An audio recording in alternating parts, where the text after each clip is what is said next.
छुट्टी आया जायो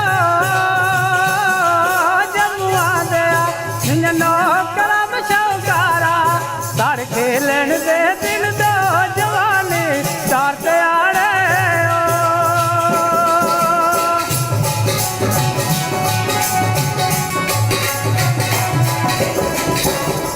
सब छुट्टी नहीं दिंदा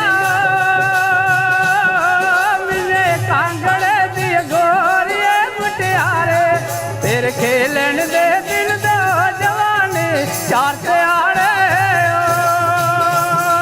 सब छुट्टी नहीं दिंदा मिले सांगड़े दी गोरी मुटियारे तेरे खेलन दे दिल दो जवानी चार त्याड़े। दोस्तों जिहड़ा कलाकार अज साढ़े विच खड़ोई है अपनी मधुर आवाज़ दे विच साढ़े पारंपरिक जिहड़े गीत वो गा करदे न अस दिक्खा करने उंदे कन्नै गलबात करने भाई जी की नाम थोड़ा प्रेम चौधरी। प्रेम जी ये जिहड़ी आवाज़ है जिहड़ा तुस बड़े सुरीली आवाज़ दे विच अपनी डोगरी संस्कृति गी बचाने का प्रयास करा करते हो हाँ जी इस्सै क्लब दी देन इस्सै क्लब दी अस चौथी पंजवीं पढ़ते हैं तो रामलीला में सखी बनते हैं निक्के निक्के डांस करते उसदे बाद रोल भी करते रहे ककई का किया सलोचना किया उस तो बाद मेरे उस्ताद बने CS काटल वो रोल मेरे डैडी होंदा बड़ा है जी डैडी होंदा वड्डे ब्रदर होंदा सारे मतलब पूरे परिवार का मेरा बड़ा सहयोग है जिन्हें काटल होंदा कन्नै भी मिलाया उनकी वजह कन्नै श्रीनगर भी गए गान कर्नाटक भी गया गान बंबे भी 3-4 बार गया गाने वास्ते जलंधर भी गाई आए थोड़े पैर पिछे जम्मू भी गाने हूँ भी गाने थोड़े पिछे एक गल है खास करिए हाँ जी सांस्कृतिक जिहड़े साढ़े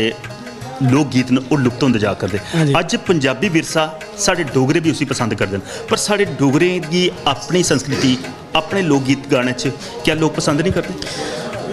वो तो साढ़े लोगों की गलती है हूँ पंजाबी लोकें आखना कि तुस डोगरी सुनो पंजाबी थोड़े सुनते हैं साढ़े डोगरे लोग ऐसे ने आखदे पंजाबी सुनाओ हिंदी सुनाओ अपनी भाषा इ'यां भुल्ली जा रहे हैं। कोई ऐसा मंच भी मिले जिथे तुहानूं फरमाइश हुई कि सानूं डोगरी च सुनाओ? हाँ मिला जी जी हूँ तुस आखे कर्नाटक गेदे उत्थे केह्ड़े उत्थे डोगरी गाए जी बाहर जाइए तुस डोगरी गा दे बाहर बंबे डोगरी गाए कर्नाटक डोगरी गाए जलंधर डोगरी गाए श्रीनगर डोगरी गाए मतलब तो जेह्ड़े इद्धर साढ़े डोगरे आखदे पंजाबी सुनाओ ते पंजाबी नहीं आखदे सानूं डोगरी सुनाओ वो कदें नहीं आखदे। प्रेम जी अगर फरमाइश की जा कोई होर एक सोहना जिहा गीत पिंड सुनाई दिन्ने बिल्कुल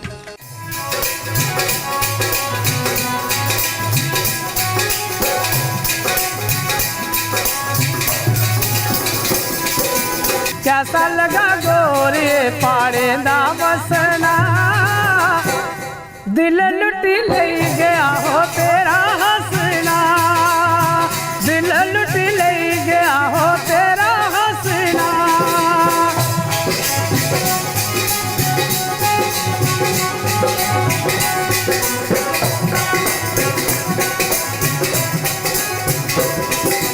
पाड़े दे मनुख जेड़े सच बोल दे